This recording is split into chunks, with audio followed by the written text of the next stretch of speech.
ద్వారా యెహోవాను బట్టి మనం ఏం చేయాలంట? సంతోషించాలి, ఉల్లాసించుడి. యథార్థ హృదయము గల హృదయులారా మీరు ఆనంద గానం చేయండి. అందుకే మనం పాటలు పాడేటప్పుడు కూడా మనం చెప్తాం, అందరూ తపట్లు తట్టండి. ఏక మనసుతో మనం ప్రభుని స్తుతించాలి, ఏక మనసుతో ఆయనను ప్రేమించాలి. ఏక మనసు ఎక్కడ ఉందో అక్కడ దేవుని యొక్క ఆత్మ మనకు దిగుతుంది. ఆయన ఆత్మ ఎక్కడ ఉందో అక్కడ విడుదల పొందుకుంటాము. ఆయన ఆత్మ ఎక్కడ ఉందో మనకి ఆయన యొక్క రక్షణ మనకు దొరుకుతుంది. అందుకే సమయమును మీరు ఏం చేసుకోవాలా? సద్వినియోగం చేసుకోవాలి. సమయం అనేది మనకు దేవుడు ఇచ్చినది. మనం వచ్చేటప్పుడు మనం ఏమి తీసుకురాలేదు. యాకోబులో చెప్తాడు దేవుడు ప్రభు, మనం వచ్చేటప్పుడు ఎలా వచ్చామో అలాగే వెళతాము. 4:10 చూడండి.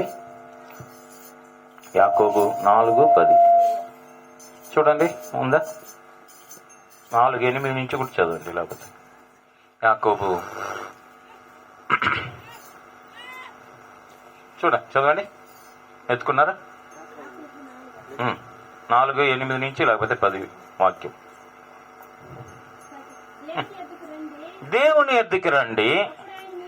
చూడండి, మనము దేవుని ఎద్దుకి రావాలంట. అప్పుడు ఆయన మీ ఎద్దుకు వచ్చినని, పాపులారా మీ చేతులను శుభ్రము చేసుకొని దీన మనస్కులారా మీ హృదయములను పరిశుద్ధపరచుకొనుడి. అప్పుడు మన హృదయమును, అందుకే దేవుడు ప్రభు మంచి వాక్యం మనకు సెలవిచ్చాడు. హృదయంలో శుద్ధి గలవారు ధన్యులు. వారు ఎవరిని చూస్తారంట? దేవుని చూసేవారు. మనమందరూ దేవుని చూసేవారము, మనమందరూ ప్రభుని చూసేవారము. ఆయన చూసిన ముఖములు ఎలా ఉంటుందంటే, ఎలా ఉంటుంది? ఎన్నడూ సిగ్గుపడదు, లగ్గింపు చేయడు. 34:5 వాక్యం చదవండి. కీర్తనలు 34:5 వాక్యం చూడండి. చదువుతాం. 34:5 చూడండి. కీర్తనలు 34:5 వారు ఆయన తట్టు చూడగా వారికి వెలుగు కలిగి, మనకు అందరికి వెలుగు ఉంటేనే మనం బైబిల్ చదివేదానికి అవుతుంది. చూడండి, మనము ఆయన తట్టు చూసే వారికి వెలుగు కలుగుతుంది. అందుకే ప్రభు సెలవిచ్చాడు. ఏం చెప్పినాయి? మనము వారు ఎన్నడను లజ్జింపకపోయిను. చూసినారా? మనము ఎన్నడూ లజ్జింపకపోకుండా మనల్ని కాపాడే మన ప్రభు. ఆయన తట్టు చూసేవారు ఆయన వెలుగును చూసాము. 119, 105 వాక్యం మనకు సెలవిస్తుంది. ఏమని? ఆయన మన పాదములకు, ఆయన వాక్యం ఎలా ఉందంటే చదవండి. చూడండి, చదువుదాం. 119, 105 వాక్యం. కీర్తనలు. నీ వాక్యము పాదములకు దీపము, నా తోవకు అది వెలుగై ఉన్నది. మన తోవలకంతా ఆయన ఒక ట్యాచ్ లైట్ ఉంటే మనకు వచ్చేటప్పుడు, నేను ఆటో తోలుకు వచ్చాను, వచ్చేటప్పుడు చిన్న లైట్ అండి, మన పాదములకు మనం పోయే చోటుకు ఏం చేస్తుంది? అది వెలుగు ఇస్తుంది. అలాగా మన ప్రభు వాక్యం మన జీవితంలో, మన యొక్క బాధల్లో, మన యొక్క చీకటి నుంచి, అదే మనము ఆది కాండంలో కూడా చదవచ్చు. మొదటి వాక్యం చదవండి, చూస్తాము. చీకటి నుంచి వెలుగుని దేవుడు ఏం చేస్తున్నారంటే చూడండి, వేరుపరిచినాడు. చదవండి ఆ వాక్యం. 1 ఆది యందు దేవుడు భూమి ఆకాశాన్ని సృజించి, భూమి నిరాకారంగా ఏమి లేకుండా ఉన్నింది, శూన్యముగా ఉన్నది. చీకటి అగాధ జలములపై కమ్మి ఉండెను. దేవుని ఆత్మ జలములపైన అల్లాడుచుండెను. ఎక్కడ దేవుని యొక్క ఆత్మ మనకు ఉండేటప్పుడు అక్కడ విడుదల, అక్కడ ధైర్యము, అక్కడ ఆయన వాక్యం మన హృదయంలో రావాలి. అందుకే ప్రభుని మనం తలుచుకునేటప్పుడు, మీరు ఆయన సముఖంలో వచ్చినప్పుడు అక్కడిక్కడ చూడకుండా ఆయన ఏం చేయాలంటే ఆయన వేడుకోవాలి. 2 ప్రార్థన చేసేదానికి వెళ్ళినారు. అందరికి తెలిసిన కథే. ఎవరెవరు? సుంకరి, ఇంకొకడు చెప్పండి, ఎవరు? పరిసయ్యుడు. ఇద్దరు ప్రార్థనకి వెళ్ళినారు. ఎక్కడ ఉంది ఆ వాక్యం? లూకా 18వ అధ్యాయంలో మొదటి ఒక ఎన్నో వాక్యం నుంచి ఉంది అంటే 10 నుంచి 12 నుంచి ఉంది. 8 అక్కడ చూడండి, చదువుతాము. ఆయన వాళ్ళకి త్వరగా న్యాయం తీర్చును, వారి విషయమే కదా ఆయన దీర్ఘశాంతం. మనం కూడా అనుకుంటాము దేవుడు మనకి కాలం ఉంది, అందుకే మిమ్మల్ని అనాథులుగా నేను విధవలేదు, మిమ్మల్ని మీ యొద్దకు వస్తానని యోవానులో మనం చదివినాము. ఇక్కడ కూడా మనం అనుకుంటాము ప్రభు ఎప్పుడో వస్తానులే. 9వ వాక్యం చదవండి. తామే నీతిమంతులని తమ్మును నమ్ముకుని కొందరితో ఆయన ఈ ఉపమానం చెప్పాను. ఒక ఉపమానం రీతిగా, అది నిజమైన ఒక సంఘటన కాదు, మనకు అర్థము చేసుకునే దానికి దేవుడు చెప్పిన ఒక ఉపమానం. ఉపమానం అంటే ఏమండి? ఉదాహరణ. మనకు అందరికి ఉదాహరణ అందరికి చెప్పాలంటే చాలా ఆశ కదండి. అందరికి ఉదాహరణలు చెప్పి బాగా కథలు చెప్తే బాగా వింటారు కదా, వింటారా? అలాగా ప్రభు అక్కడ ఒక ఉపమాన రీతిగా దేవుడు మన ప్రభు చెప్పిన ఒక ఇద్దరు ఉన్నారు. వారు ఏడికి వెళ్ళినారంట? యెరూషలేం ఆలయం వెనుక. చదవండి సిస్టర్ ఆడ. అయితే ప్రార్థన చేయుటకు ఇద్దరు మనుషులు దేవాలయమునకు వెళ్ళిరి. చూడండి, ఇద్దరు మనుషులు దేవాలయమునకు వెళ్ళినారంట. మనం కూడా వారానికి ఒకసారి వెళ్తాము, శుక్రవారం అంటే వెళ్తాము, ఇంకా కూటాలు జరిగినప్పుడు వెళ్తాము, స్పెషల్ మీటింగ్ జరిగేటప్పుడు వెళ్తాము. వెళ్ళి ఏం చేస్తామంటే చూడండి, కింద చదువుతాం. వారిలో ఒకడు పరిసయ్యుడు, వాళ్ళలో ఒకరు పరిసయ్యుడంట, ఒకడు సుంకరి. పరిసయ్యుడు నిలవబడి వాడు. చూడండి వాడి ధైర్యం చూసినారా? మనం కూడా కొందరు అనుకుంటాం, కొందరు దేవుని యొక్క సముఖంలో వస్తే ఒక బందా చూపించాలి, అదే కదా, ఒక చీర కట్టుకుంటే ఒక బందా, లేని వాళ్ళని చూసి వాళ్ళకి ఏముంది, మనకి అన్నీ ఉంది కదా అనుకుంటాం. కానీ వీడు చేసిన ప్రార్థనకి వాడు చేసిన ప్రార్థనకి ఇద్దరు ప్రార్థన చేస్తారండి. ఒక ఉపమాన విధంగా ఇద్దరు ప్రార్థనలో, ఆ ప్రార్థనలో ఎవరు నీతిమంతులు అనేది తేలిపోతుంది కదండి. విన్నారా అందరూ? ఈ వాక్యం అందరూ చెప్పి ఉంటారు, ఎన్నోసారి మనం విత్తి ఉంటాం. ఈ రోజు మనకి ఒక మంచి ఒక దేవుడు వాక్యాన్ని మనకు దయచేస్తున్నాడు. కానీ చదవండి సిస్టర్. ఒక పరిసయ్యుడు నిలవబడి అంట, దేవా నేను చోరులను అన్యాయస్తులను వ్యభిచారులైన ఇతర మనుషులు ఈయనలో ఒక ప్రార్థన చేసుకుంటున్నాడు.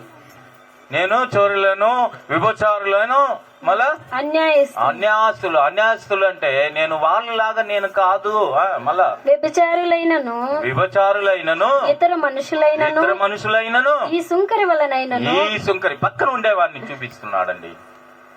మనము కూడా మన ప్రార్థనలో ఎప్పుడు గాని మనం ఎలా ప్రార్థన చేయాలని ప్రభు దగ్గర అడిగితే మనం పొందుకునేవారుగా ఉండాలి.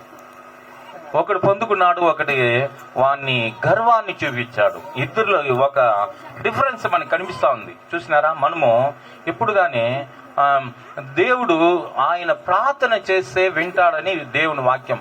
పాపులు మనవి దేవుడు ఏం చేసేయలేదు వాళ్ళకి. అప్పుడు మనమంతా పాపులా కాదు, మనమంతా నీతిమంతులు. కానీ ఎలా నీతిమంతులు అంటే ఆయన రక్తము ద్వారా కడగబడి, ఆయన రక్తము సకల, అదే యోవాను 1:7 చెప్తుంది. చదవండి, చూస్తాం. చూడండి, చదువుతాం. చదవండి ఆ వాక్యం అయితే 1 యోహాను 1:7.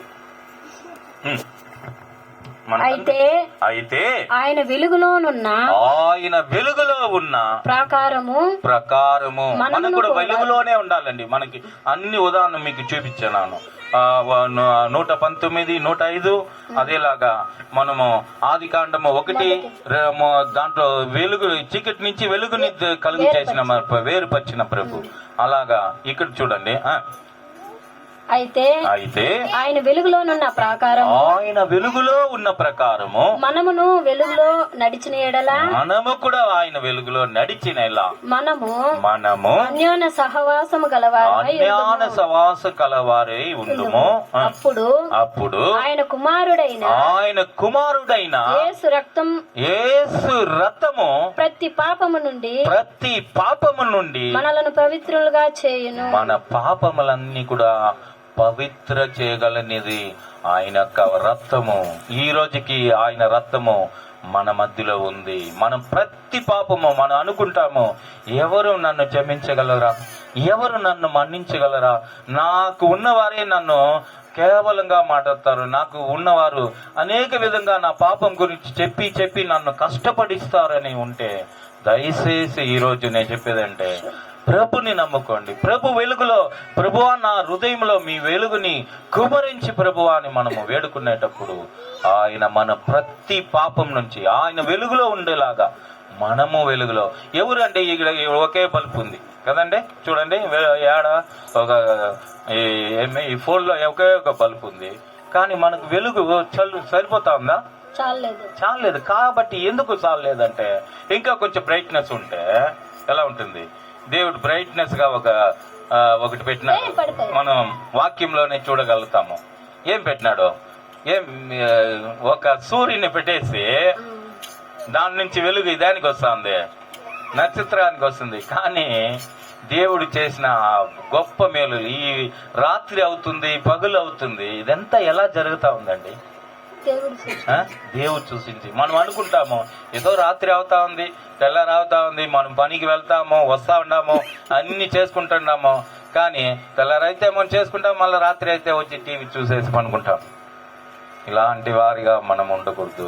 ప్రభు ఒక్కొక్క సృష్టిని అద్భుతంగా అది అన్ని చూసి ఏం చెప్పినారంటే, ఇది మంచిది, ఇది మంచిది, ఇది మంచిది, ఇది మంచిది అని చూసి ఏం చేసినారంటే ఒక్కొక్కటి చూసి సంతోషించినాడంట. మనం కూడా అలాంటి ఆయన చేసిన ఒక్కొక్క సృష్టిని చూసి మనం సంతోషపడాలి, మనమందరూ సంతోషపడాలి. ఆయనలో జీవించేవారు, ఆయన సన్నిధిని ప్రేమించేవారు మనమందరూ కూడా సంతోషపడాలి. ఎలా సంతోషపడాలంటే ఆయన సృష్టించింది మనం గ్రహించినప్పుడుదా మనము సంతోషపడతాం. ఏదో అవుతా ఉంది, ఏదో పోతుంది అంటే మనం గ్రహించలేము. చీకటి ఎలా వెలుగు అవుతుంది, వెలుగు ఎలా చీకటి అవుతుంది, చీకటి నుంచి వెలుగు చేసినాడంట. 2 కొరింథీయులు 4:6 కూడా చెప్తుంది ఈ వాక్యం. చదవండి, చూస్తాం. 2 కొరింథీయులు 4:6 కూడా ఆ వాక్యమే మనకు చెప్పబడుతుంది. చదవండి. గనుక మేము మమ్మను గురించి ప్రకటించుకొనలేదు గాని క్రీస్తు యేసుని గురించి ఆయన ప్రభువనియు మమ్మను గురించి యేసు నిమిత్తము మేము మీ పరిచారకులనియు మీ పరిచారకులమనియు 4 చూడండి. లేకపోతే అది అంధకారం. 5వ వాక్యం చదవండి. అంధకారము నుండి వెలుగు ప్రకాశించును గాక. ప్రకాశం చూడండి, అంధకారము ఎక్కడ అంధకారం ఉందో అక్కడ వెలుగు ప్రకాశిస్తుంది. మన హృదయంలో ఉన్న చీకటి పోగాలంటే, మన హృదయంలో ఉన్న ఒక్కొక్క బాధలు కష్టాలు పోవాలంటే ఆయన వెలుగు మన మధ్యలో రావాలి. ఆయన వెలుగు, ఆయన దేవుడు చెప్పిన నీ వెలుగై ఉన్నాను, మీరు ఏమి ఉండాలి? లోకానికి మీరు వెలుగై ఉండాలి. మీరు కూడా వెలుగు, నేనే వెలుగై ఉన్నాను, మీరు కూడా వెలుగై ఉంటారు. నన్ను నమ్మిన వారు నాకంటే గొప్ప కార్యములు చేస్తారని ప్రభు మనకు వాగ్దానముగా మనకు చెప్పి ఉన్నారు.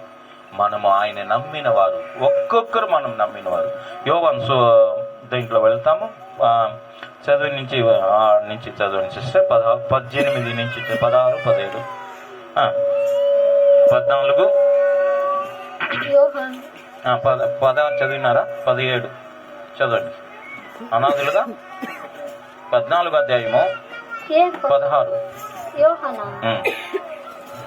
అప్పుడే చదివి సువార్త, యోహాను సువార్త. అదే నేను చెప్పేది ఆత్మాలను. చదవండి సిస్టర్. 17. నేను తండ్రిని వేడుకుంటును, నేను మీ యొద్ద ఎల్లప్పుడు ఉండుటకై ఆయన వేరొక్క